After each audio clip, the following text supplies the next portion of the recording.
Take our lead. Let's help you make your mark. Our goal is your satisfaction. Let us show you the way. The goal-seek Excel function, often referred to as what-if analysis, is a method of solving for a desired output by changing an assumption that drives it. The function essentially uses a trial-and-error approach to back-solving the problem by plugging in guesses until it arrives at the answer.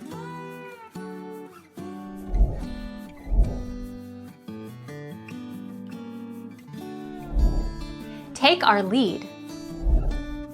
While all other formulas can automatically recalculate upon changes to the input values, goal-seek requires you to click on the menu to bring up the dialog box, then fill out 3 input boxes manually.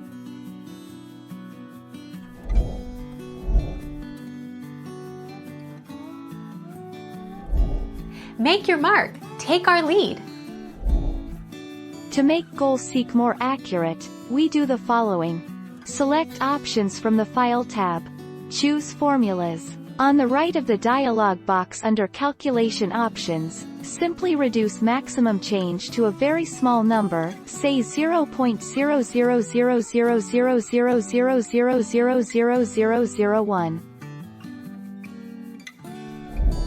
Thank you for watching. Please subscribe and hit the bell notification.